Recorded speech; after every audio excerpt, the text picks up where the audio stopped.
Bismillahirrahmanirrahim. Class second year. Assalamu alaikum. Today we are going to discuss the last topic of this chapter, which is the comparison between ordinary variable and a pointer variable. तो आज हम इस chapter का last topic करेंगे जिसमें हम ordinary variable और pointer variable के डिफरेंस को क्लियर करेंगे। वेरिएबल जो ऑर्डनरी वेरिएबल हम प्रोग्राम के अंदर यूज़ करते हैं, it is a programming element whose value में change during the execution of program. अब वेरिएबल्स हमारे पास वो प्रोग्रामिंग एलिमेंट्स होते हैं जिनकी वैल्यूज़ प्रोग्राम की एग्जीक्यूशन के दौरान चेंज होती हैं। जब हम वेरिएबल को डिक्लेयर करते हैं, तो जब भी हम वेरिएबल को डिक्लेयर करते हैं उसमें value during the execution of program store हो सकती हैं। यानी जैसे ही प्रोग्राम को हम रन करेंगे तो ही वेरिएबल्स के अंदर वैल्यू स्टोर हो सकती हैं। पहले जो है वो वेरिएबल्स के अंदर अगर आप उन्हें डिक्लेयर करते हैं तो उनके अंदर वैल्यू स्टोर नहीं हो सकती। जब वेरिएबल को हम डिक्लेयर करते हैं तो a memory location is reserve for a variable. जब हम वेरिएबल को डिक्लेयर करते हैं तो उसकी डेटा टाइप के मुताबिक कंप्यूटर की मेमोरी रैम के अंदर उसके लिए लोकेशन क्या हो जाती है, रिज़र्व हो जाती है। और जब हम during the execution of program उस वेरिएबल को वैल्यू देते हैं तो बैक एंड पे कंप्यूटर मेमोरी में जाके वो वैल्यू जो है वो क्या हो जाती है, स्टोर हो जाती है। तो किसी भी ऑर्डिनरी वेरिएबल के लिए जो वैल्यू है वो उसकी during the execution of program हम स्टोर करते हैं, और जो उसकी मेमोरी लोकेशन है वो फिक्स रहती है। वेरिएबल की वैल्यूज़ चेंज हो सकती हैं, लेकिन जो डिक्लेरेशन के वक्त मेमोरी लोकेशन उससे साइन हो जाती है वो क्या हो जाती है, फिक्स हो जाती है। अब जिस तरह ये हमारे पास ऑर्डिनरी वेरिएबल की एग्जांपल है इंट सम, इंट मार्क्स। अब ये दो हमारे पास ऑर्डिनरी वेरिएबल्स हैं। अब सम की डेटा टाइप इंटीजर है, तो इंटीजर के अकॉर्डिंग 2 बाइट्स जो स्पेस है वो कंप्यूटर मेमोरी में सम के नाम से रिजर्व हो जाएगी। सेम हमारे पास मार्क्स के नाम से एक वेरिएबल है, तो इसमें भी मार्क्स की डेटा टाइप भी हमने इंटीजर रखी है, तो इसके लिए भी 2 बाइट्स कंप्यूटर मेमोरी में रिजर्व हो जाएगी। अब सम और मार्क्स जो है वो ऑर्डिनरी वेरिएबल हैं, इनके पास अभी वैल्यू स्टोर नहीं है। Values during the execution of program इनके अंदर स्टोर होंगी। अब on the other hand the pointers are the variables that are used to hold the address of another variable. अब पॉइंटर्स हमारे पास ऐसे वेरिएबल्स होते हैं जो दूसरे वेरिएबल्स का एड्रेस स्टोर करते हैं। हमने ये बात कल भी डिस्कस की कि पॉइंटर्स जो है वो वैल्यूज़ को स्टोर करने के लिए यूज़ नहीं होते, बल्कि एड्रेसेस को स्टोर करने के लिए यूज़ होते हैं। और जब भी हम पॉइंटर अपने प्रोग्राम के अंदर यूज़ करेंगे तो it points to another variable. Pointer का बेसिकली काम क्या होता है कि वो दूसरे वेरिएबल को पॉइंट करता है, उसकी मेमोरी लोकेशन को पॉइंट करता है कि दूसरा वेरिएबल किस मेमोरी लोकेशन के ऊपर स्टोर है। तो पॉइंटर्स का हमें फ़ायदा ये होता है कि जब हम अपने प्रोग्राम में पॉइंटर्स की मदद से किसी वेरिएबल को जब असेस करते हैं तो उसकी असेसिंग जो है वो क्या हो जाती है, ऑर्डिनरी वेरिएबल के मुकाबले में फास्ट हो जाती है। तो a pointer variable points to another variable by holding a copy of its address. तो पॉइंटर वेरिएबल जो है वो इसे पॉइंटर कहा इसलिए जाता है कि दूसरे वेरिएबल का एड्रेस रखता है और उसकी तरफ ये पॉइंट करता है। And when user want to access memory address of that variable, then another variable pointer is required. अब pointer variables हमें तब required होते हैं जब हमें किसी भी ordinary variable का address required होता है, और pointers की मदद से हम वेरिएबल को जब डिक्लेयर करते हैं तो हम स्टैरिक का सिंबल यूज़ करते हैं जो हम पॉइंटर वेरिएबल से पहले लगाते हैं। इसका जो जनरल सिंटैक्स है, डेटा टाइप, स्टैरिक और वेरिएबल नेम। डेटा टाइप हमें बताती है कि पॉइंटर वेरिएबल की डेटा टाइप क्या है, और वेरिएबल नेम जो है वो हमारे पास पॉइंटर वेरिएबल का नेम होता है।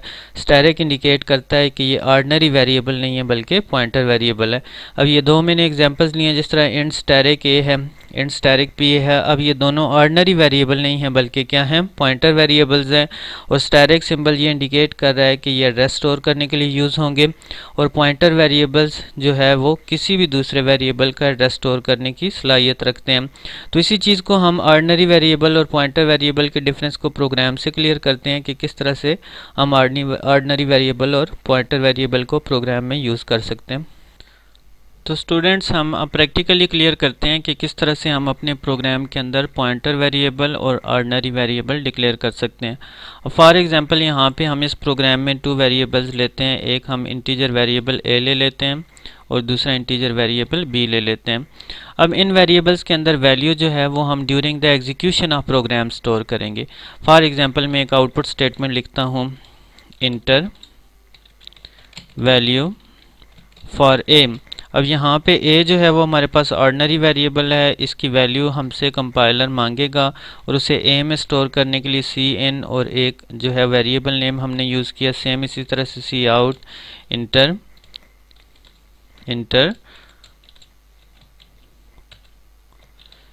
Value for b. अब सेकंड वेरिएबल की जो है वो हमसे वैल्यू मांगेगा, हम उसे जो है वो किस में स्टोर कर देते हैं, बी के अंदर स्टोर कर देते हैं।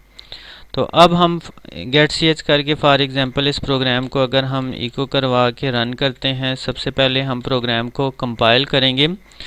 कंपाइल करने के लिए प्रोजेक्ट कंपाइल पे जाएंगे, हमारे पास प्रोग्रामिंग एरर अगर आए तो आपने उन एरर्स को क्या करना है, रिमूव करना है। तो जब हमने इस प्रोग्राम को कंपाइल किया तो हमारे पास जब इसमें एरर 0 आ जाएं तो विच मीन हमारा प्रोग्राम रेडी है एग्जीक्यूशन के लिए। अब हम प्रोग्राम को रन कर सकते हैं। तो हम अब प्रोग्राम को रन करते हैं तो हमारे पास मैसेज है इंटर वैल्यू फॉर ए। तो हमने वेरिएबल ए ये डिक्लेयर किया था और अब during the execution of program इसकी वैल्यू हमसे मांग रहा है।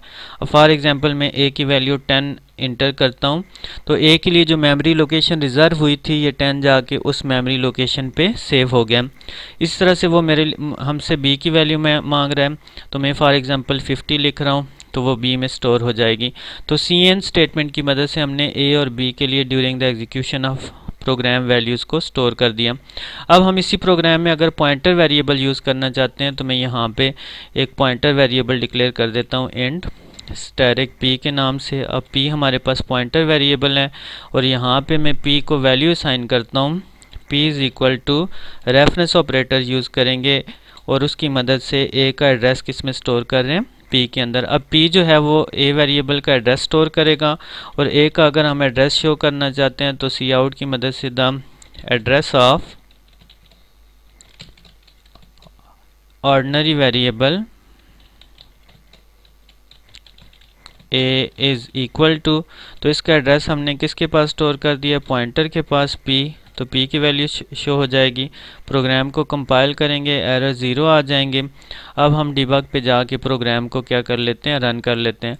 अब जब हम इस प्रोग्राम में को रन करेंगे ये हमसे a की वैल्यू, हम ड्यूरिंग द एग्जीक्यूशन a की कोई भी वैल्यू इनपुट कर सकते हैं। फॉर एग्जांपल मैंने a की वैल्यू 90 इनपुट की, उसके बाद वो हमसे b की वैल्यू मांग रहा है तो फॉर एग्जांपल b की वैल्यू मैंने 50 इनपुट की तो वो मैसेज नीचे शो कर रहा है the address of ordinary variable a is 0x hexadecimal के लिए और 0018FF50। तो ये हमें a का मेमोरी एड्रेस दे रहा है कि किस मेमोरी एड्रेस के ऊपर a जो है वो स्टोर हुआ था। तो ये आज का हमारा कंपैरिजन था ऑर्डिनरी वेरिएबल और पॉइंटर वेरिएबल के दरमियान कि किस तरह से ऑर्डिनरी और पॉइंटर वेरिएबल को हम एक दूसरे से डिफरेंस देख सकते हैं उनका। Thank you.